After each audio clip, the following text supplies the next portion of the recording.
Shalom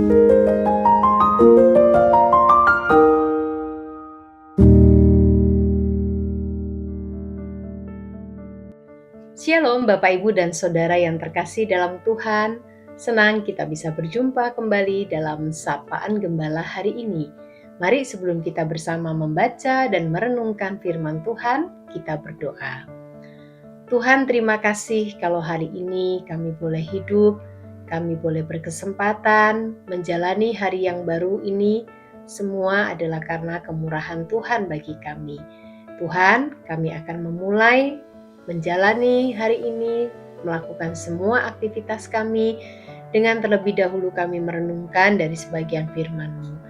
Mohon berkat, hikmat Tuhan bagi kami semua, supaya kami boleh mengerti, terlebih melakukan firman-Mu. Di dalam nama Tuhan Yesus kami berdoa. Amin.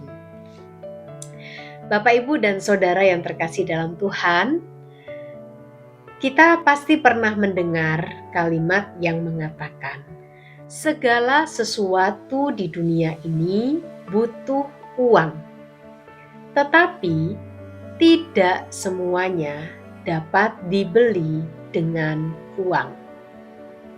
Pasti pernah mendengar ya Bapak, Ibu, dan Saudara. Dan saya kira bahwa apa yang diungkapkan di dalam kalimat ini benar. Yang namanya kita hidup tentu kita butuh uang. Mau beli beras, butuh uang.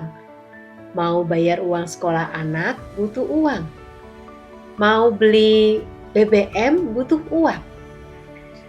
Kalau kita hidup tidak punya uang, juga memang susah ya Bapak, Ibu, dan Saudara. Nah, di satu sisi, kalau ada orang yang menawarkan kita uang, lalu kita menolak, rasanya kok agak aneh juga. Kan tadi katanya hidup itu ya butuh uang. Lah sekarang ada orang menawarkan kita uang, kok kita tolak?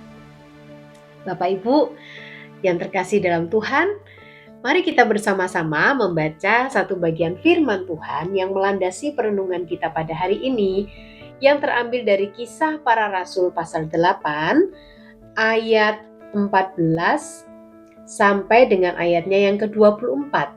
Tetapi saya hanya akan membacakan untuk kita ayat yang ke-18 hingga ayatnya yang ke-20. Demikianlah bunyi firman Tuhan. Ketika Simon melihat bahwa roh itu diberikan melalui penumpangan tangan rasul-rasul itu, ia menawarkan uang kepada mereka serta berkata, "Berikanlah juga kepadaku kuasa itu, supaya jika aku menumpangkan tanganku di atas seseorang, ia menerima Roh Kudus." Namun Petrus berkata kepadanya, "Binasalah kiranya uangmu itu bersama engkau, karena engkau menyangka bahwa engkau dapat membeli karunia Allah dengan uang." Bapak, Ibu, dan Saudara, bacaan firman Tuhan yang tadi bersama-sama kita baca dan kita dengarkan, di sana dikisahkan ada seorang yang bernama Simon. Siapa Simon ini dan bagaimana latar belakangnya? Bapak, Ibu bisa menemukannya di dalam Kisah Para Rasul 8 ayat 9 sampai dengan ayat 13. Di sana dikatakan bahwa latar belakang Simon adalah seorang penyihir, di mana sihir-sihir yang dibuat itu membuat banyak orang begitu takjub dengan apa yang dilakukan oleh Simon. Dan banyak orang juga menjadi pengikutnya. Sampai pada akhirnya, ketika orang-orang itu mendengar pemberitaan yang disampaikan oleh Filipus dan juga mereka melihat tanda-tanda yang dibuatnya, maka orang-orang ini pun banyak yang percaya pada pemberitaan Filipus, termasuk Simon sendiri. Di ayat yang ke-13 dikatakan bahwa Simon sendiri juga percaya, dan sesudah dibaptis ia senantiasa bersama-sama Filipus. Nah, Bapak, Ibu, dan Saudara, Masuklah pada pembacaan ayat 14 dan seterusnya. Kalau kita lihat bagaimana satu ketika saat itu Yohanes dan Petrus diutus oleh para rasul ke kota Samaria, supaya orang-orang di kota Samaria itu juga menerima Roh Kudus. Dan Simon pada akhirnya menyaksikan sebuah peristiwa yang menurutnya luar biasa. Dan memang ini sebuah peristiwa yang luar biasa. Bagaimana ketika Petrus dan Yohanes menumpangkan tangan, maka orang-orang di Samaria itu dikatakan beroleh Roh Kudus.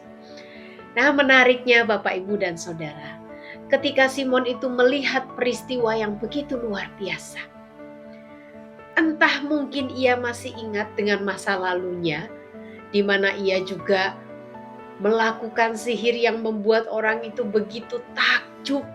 Bahkan banyak orang mungkin mengeluh-elukan dia, bahkan orang-orang mau menjadi pengikutnya.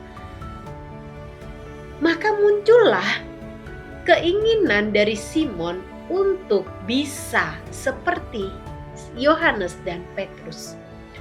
Maka ia dikatakan ingin membeli karunia Roh Kudus tadi. Kita temukan tadi di ayat yang ke-18, di mana ia berkata bahwa ia menawarkan uang kepada mereka, dan ayat 19 serta berkata, berikanlah juga kepadaku kuasa itu, supaya jika aku menumpangkan tanganku di atas seseorang, ia menerima Roh Kudus.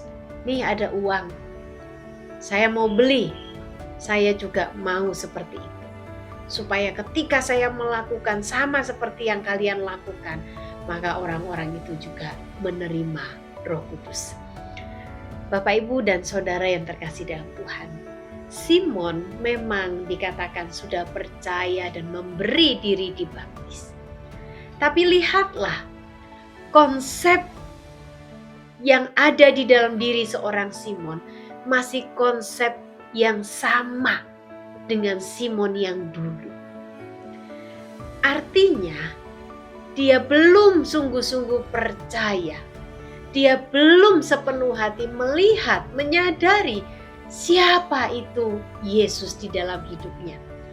Dia berpikir bahwa uang yang dia punya itu bisa membeli kasih, membeli karunia Tuhan, dan juga bisa mengatur Tuhan. Dan jelas ini salah.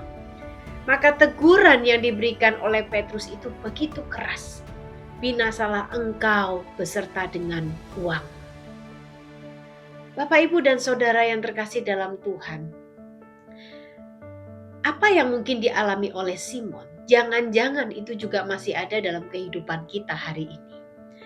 Kita sudah percaya kepada Tuhan, kita sudah dibaptis, tapi ternyata mungkin konsep hidup kita sampai dengan hari ini tak jauh berubah daripada kita yang dulu sebelum mengenal Kristus. Jangan-jangan hati dan cara kita sama. Kita mencoba mengatur Tuhan dengan apa yang kita punya. Kita mencoba untuk ingin membeli kasih karunia Tuhan untuk kemuliaan diri kita.